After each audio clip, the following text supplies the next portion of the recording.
Bicara masalah pernyataan atau pendapat atau apapun itu yang beredar di masyarakat saat ini, bisa jadi itu salah satu mitos atau fakta yang bisa Anda percayai, tapi waspadai. Secara medis bisa saja itu terjadi sebaliknya dan merugikan kesehatan Anda. Mitos atau fakta seputar puasa. Nah, yang pertama ya, nah ini sering sekali, orang sering berpikir kalau puasa itu bisa menurunkan berat badan. Itu benar. Mitos atau fakta? Silakan Wi, cari sasaran berikutnya yang mana? Boleh. Aku cari Mbak ini aja. Mbak, jawabnya apa Mbak? Mitos.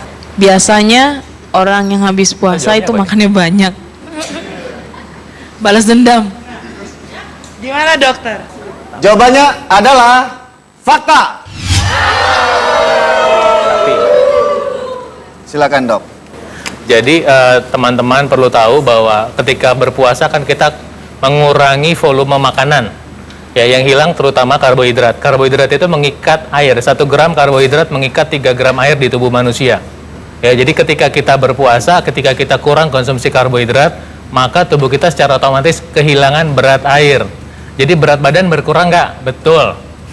Tapi lemak berkurang nggak? Belum tentu. Nah, itu dia Nah, maksudnya itu mungkin. dia. Jadi yang Ya. dicarikan, sebetulnya yang kita carikan adalah berat lemak yang turun kan. Berat badan turun tapi itu temporer. Nanti setelah selesai bulan Ramadan, masuk 1 Syawal, terus makannya dihabak lagi, balas dendam, berat badannya naik lagi gitu loh. Istilahnya Jadi- turuninnya 30 hari, naikinnya 1 hari. Nah, Ya. oke. Selanjutnya, ini mengenai olahraga. Mitos atau fakta jika puasa olahraga harus dikurangi. Mitos atau fakta? Jawabnya apa tadi Mbak? Mitos. Karena apa? Karena kalau misalnya kebanyakan lemak biasanya bikin ini apa lemes gitu. Jawabannya adalah fakta. Oke, silakan Dr. Faidon. Ingat pada saat bulan puasa makanan itu volumenya berkurang. Jadi gerakan usus itu berkurang. Ketika gerakan usus berkurang malah ntar resiko konstipasi, sembelit. Nah, jadi dengan olahraga dia mempercepat pergerakan usus. Tapi harus dikurangi karena memang energi level kita turun.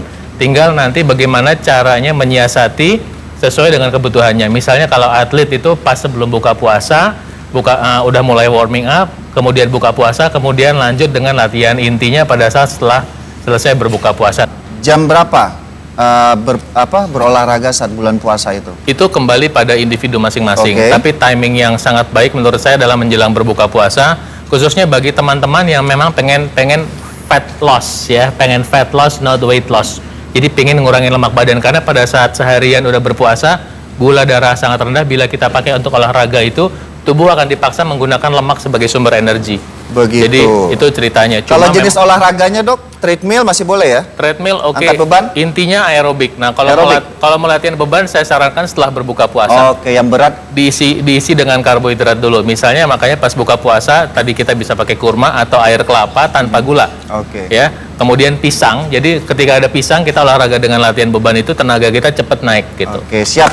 Selanjutnya, pernyataannya adalah ibu menyusui tidak boleh puasa. Mitos atau fakta? Gimana Ibu? Jawabnya apa? Fakta. Fakta karena? Karena memang saya waktu itu puasa sambil menyusui. Oh, jadi tidak mengurangi ASI-nya ya? Fakta dokter katanya. Jawabannya adalah fakta. Silakan Dr. Faidon. Ya. Pada dasarnya ibu yang sedang menyusui itu akan bisa mensuplai anaknya dengan nutrisi yang ada dalam tubuhnya. Justru memang pada saat berpuasa itu kekurangan kalori, badannya akan dipaksa memecah lemak untuk dijadikan air susu nantinya. Iya. Cuman ingat bahwa memang sebaiknya ibu itu memenuhi tubuhnya dengan gizi yang cukup, khususnya yang nggak boleh kurang adalah vitamin mineral dari buah-buahan. Oke. Ya. Dan sekali lagi, kalau ada apa-apa, ibu ini jangan mengambil keputusan sendiri. Sebaiknya saya sarankan tetap konsultasi sama spesialis anaknya. Iya, apalagi apakah ASI ASI-nya eksklusif cukup ya? atau Iya. tidak. Jadi bukan masalah boleh nggak boleh. Boleh saja, faktanya benar. Tapi kalau kelihatan ASI-nya kurang, sementara dia masih di bawah 6 bulan, sebaiknya Anda konsultasi dulu baiknya gimana gitu. Kalau Iya. kata dokter spesialis anaknya jangan, sebaiknya Anda ikutin. Itu tadi beberapa pernyataan yang sudah beredar di masyarakat kita yang kita luruskan secara medis, dan hati-hati mitos atau fakta yang beredar saat ini, teliti terlebih dahulu. Bagaimanapun kesehatan itu yang paling utama, terlebih lagi agar ibadah Anda tetap optimal selama bulan puasa. Tetap di Dr. Ros.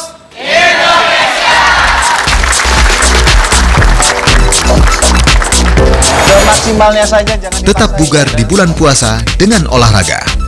Cil, saya juga bisa. Masuk kakak.